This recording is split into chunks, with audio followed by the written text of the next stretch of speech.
Alright, buckle up buttercups, because today we are diving headfirst into a story so wild, so ambitious, so utterly jaw-dropping that it almost defies belief. We're talking about a stadium that isn't just a venue for a game, but a monument to human audacity. Testament to engineering prowess and a lightning rod for global controversy, all rolled into one colossal golden orb. This isn't just any stadium, it's the insane stadium chosen for the World Cup final, and trust me, when I say the story behind it is far more captivating than any match ever played within its walls. I mean, seriously, picture this.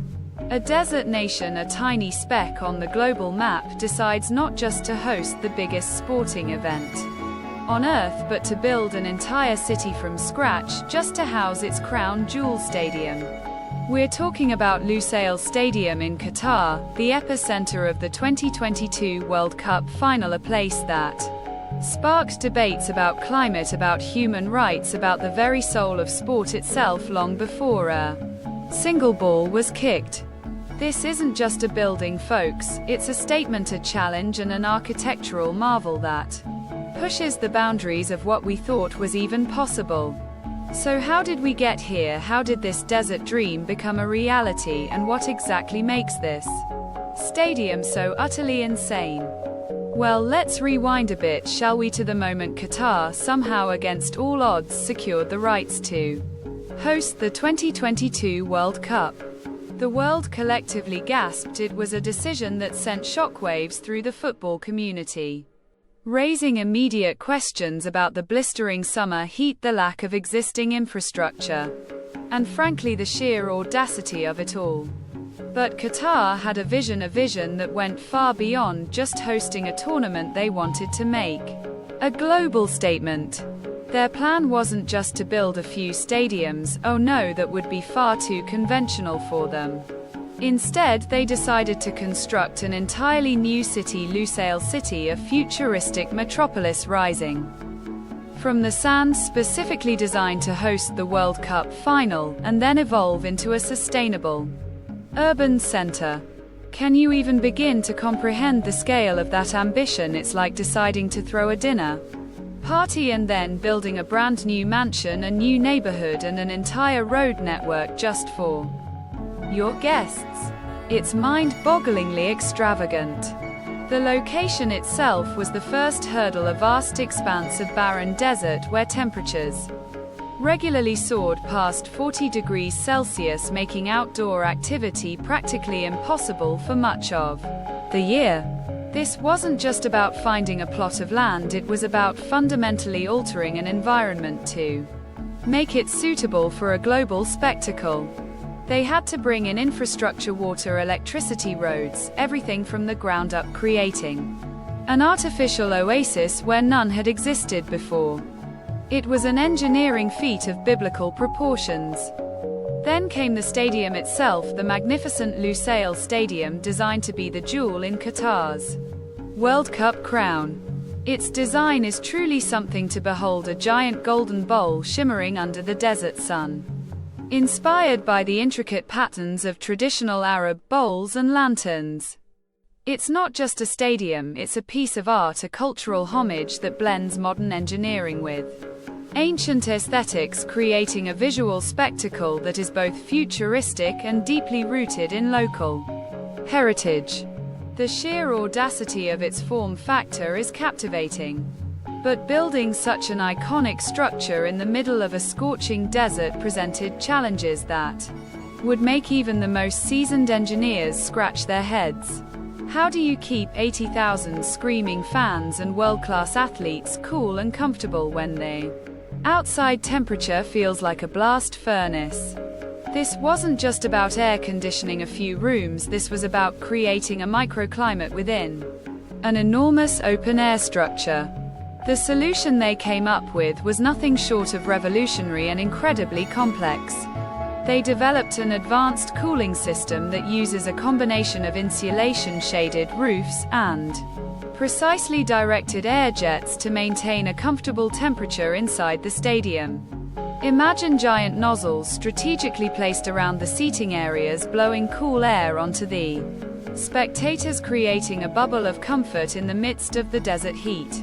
It's an intricate dance of physics and engineering designed to defy nature itself, ensuring that players can perform at their peak, and fans can enjoy the game without melting into puddles. This technology was a game-changer for outdoor events in hot climates.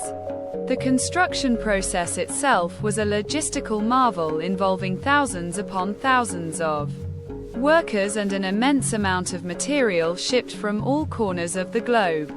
Building a structure of this size and complexity is always a challenge, but doing it under intense scrutiny and within a tight deadline in an extreme environment adds layers of difficulty that are almost unimaginable. Every single beam, every single panel, every single seat had to be meticulously planned and executed. It was a race against time and nature. However, amidst all this talk of architectural brilliance and engineering marvels, we cannot ignore the profound human cost that underpins this entire project. The construction of Lusail Stadium and the surrounding infrastructure relied heavily on migrant workers, many of whom came from some of the poorest countries in the world seeking a better life.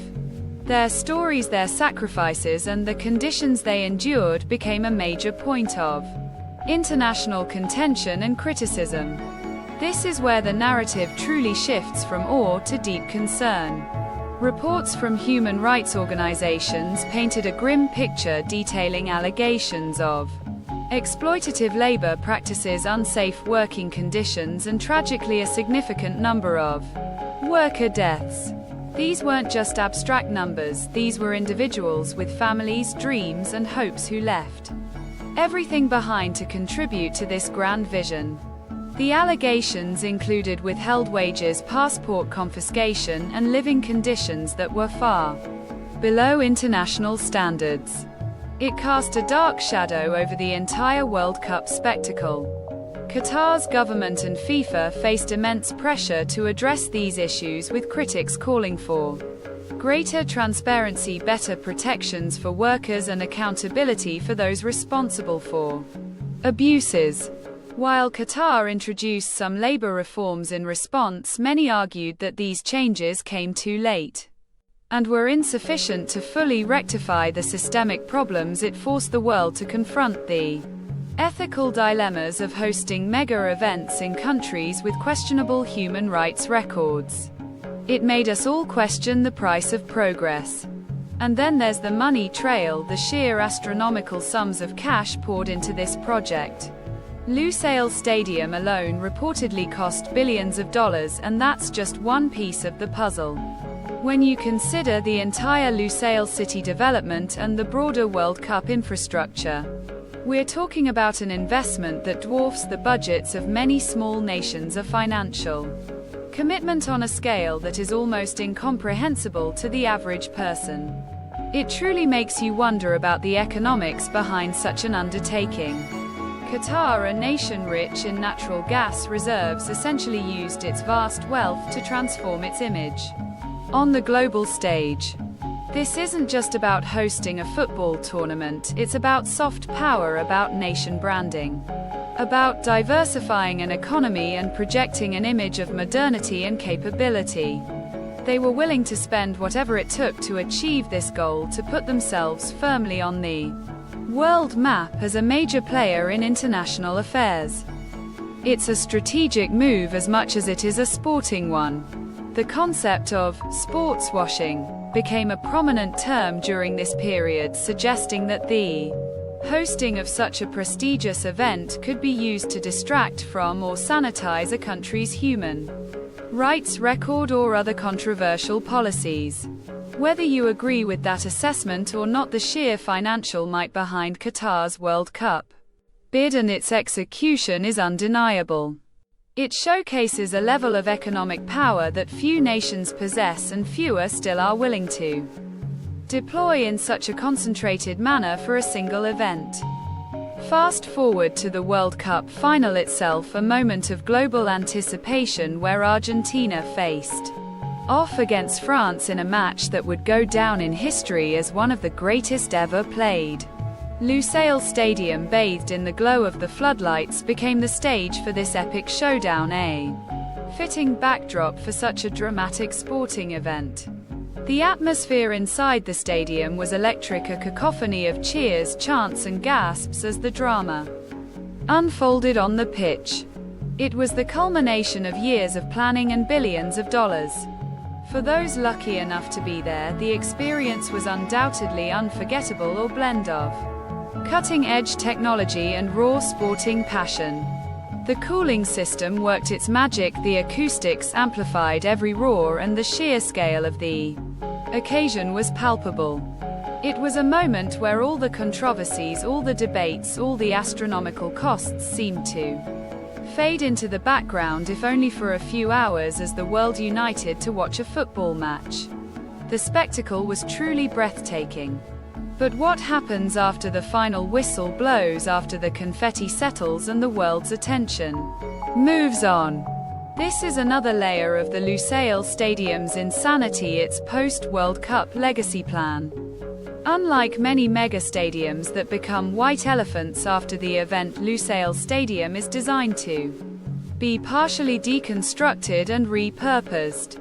The upper tier of seats is intended to be removed and donated to developing countries, leaving a smaller, more manageable venue for community use. It's an ambitious plan for sustainability.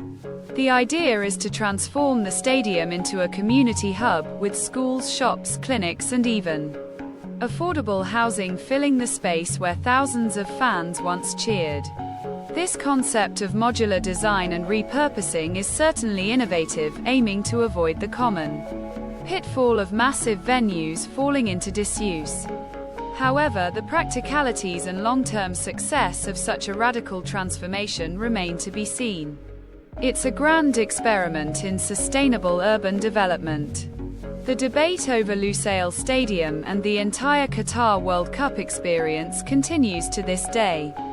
Was it a triumph of human ingenuity and ambition, or a deeply flawed spectacle built on ethical compromises? There's no easy answer, and perhaps the truth lies somewhere in the complex interplay of both.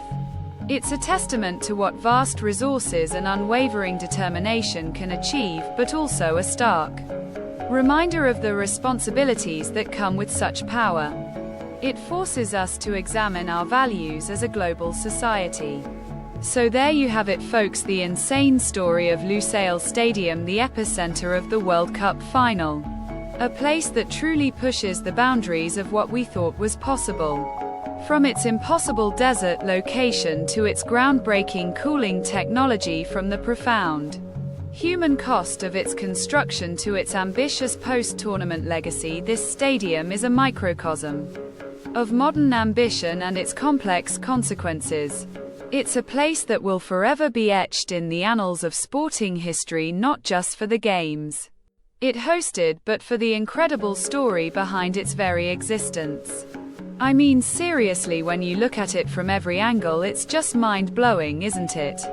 The sheer scale, the challenges overcome, the controversies ignited, and the spectacle delivered. It's a narrative that's rich with lessons about engineering, about economics, about ethics, and about the enduring power of sport to unite and divide us all. What do you think about this incredible stadium and the entire World Cup experience in Qatar? Let me know your thoughts in the comments below, because I am genuinely curious to hear your perspectives on this monumental topic. And if you enjoyed this deep dive into the insane world of stadium construction, don't forget to hit that like button, subscribe for more content like this, and ring that notification bell so you never miss an upload. Until next time, keep exploring, keep questioning, and keep being awesome.